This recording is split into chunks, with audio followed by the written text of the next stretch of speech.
Hey, what's up, Unbroken Nation? I've played the victim. I've seen thousands of people that I've coached around the world play the victim. And it's really truly not until that moment of acknowledgement that it comes to pass that you're able to step into who you truly are. Yeah. But even with this, MJ, I fear that people will hear this and they'll write this down, they'll look at it, and instead of doing something, they'll dive deeper into victimhood. Yeah. Well, I would just tell people to ask themselves, what benefit do you get out of victimhood? Like, we're all a victim of something. 9 times out of 10, well, not 9 times, every single person is a victim of something. But what benefit do you get in maintaining being a victim? Just because something happened to you and you were a victim of a circumstance does not mean that you need to maintain being a victim moving forward. So it's a matter of making a decision. Are you going to be a victim of it, or are you going to make something out of it? And in my mind, that's the definition of success. That's a responsibility as a human on this planet, is to take what you've been through and try to make something beautiful for the next generation, your neighbor, your cousin, whoever it may be. What are you going to make out of what you've been through? Are you going to make more hurt by being a victim, or are you going to make something great out of it? You can't have both. So I think it comes down to an intentionality and an understanding that there is a time and a place to be a victim. There is. Like, for instance, when I got diagnosed with Chiari malformation, the neurological condition, after working 4 jobs and putting myself through college and building a business, I had a pity party for about a year, maybe a year and a half. They said, hey, we can't fix this. We can only do brain surgeries as treatment for you. And most likely, you're probably going to have to get more. And also, people die spontaneously from this. And we're terrified to operate on you because there was a 19-year-old girl we just did the surgery on with a brand new baby that did not make it. So I was a victim in that circumstance, yes. And I had to give myself that time to really process my emotions and cope with it versus just sitting there and trying to put a band-aid over a bullet hole and not coping with those emotions. However, that victimhood time frame is way overlasted a lot of times. And a lot of times we do not make a decision to make something out of it, and we maintain being hurt and therefore unconsciously bleeding on everybody else and hurting them. I'm sitting with that because it brings to mind these moments in time in my own experience and many people I've seen in which, like, you have this, for lack of a better way to phrase it, is like coming to Jesus moment, right? Where you're like, oh shit, hold on a second. What is happening here? For you coming through that, like, what did that look like? I would love if you would paint a picture of really kind of the next phase in this journey for you, going from that mindset of victim into what was next, because there's that transition period, right? And I look at mine, it was 3 fucking years for Yeah. me. 3 years. So I'd love for you to talk about what that was like and the shift that happened in the journey for you.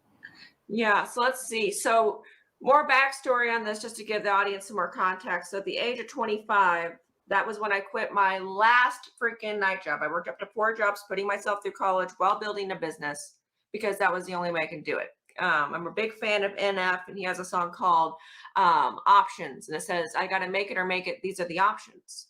And I finally thought I made it. I finally thought that I made it. And literally 3 months later, after buying the dream house and the dream car, which I came from a very humble beginning, so that was not like a gigantic car or a gigantic house. But I finally thought that I made it. 3 months later, I was interviewing neurosurgeons. Couldn't remember how to get home. I'm right-handed. I couldn't open my hand all the way because of nerve damage. My right foot was literally curling up, and I was walking with a limp on it, and I could barely remember how to spell my name. And what they told me is, you have Chiari malformation. And for the audience that's probably not super familiar about that because it's very rare. And also they are just starting to finally be able to properly treat it. There's about 5 Chiari specialists in the United States that truly specialize it, or at least back then that was the case. Anyways, that means your brain doesn't physically fit in your skull and is beating into your skull every single time your heart beats. And I had a big pity party. I felt like a victim. I felt like I was cursed. I felt like everything was bullshit. I felt like everything that I worked for literally meant nothing. Like, I literally felt like I was just getting laughed at by the universe. It was like, screw you, Melissa, you're cursed. And I felt like that for a long time. I felt like that basically for the majority of 2015. But every single day I would try to get up and I would try to act like I didn't feel that way.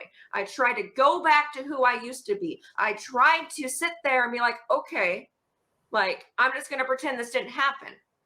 And that just makes it worse. every single time, because I wasn't coping with the emotions and the fact that I felt like I was not fulfilling my potential. I wasn't working through and understanding that all of these surgeries, because I had to get 12 of them back to back, all of these surgeries were painful, but the most painful thing was knowing that I could die spontaneously and I gave up on my dreams. I wasn't confronting any of these emotions.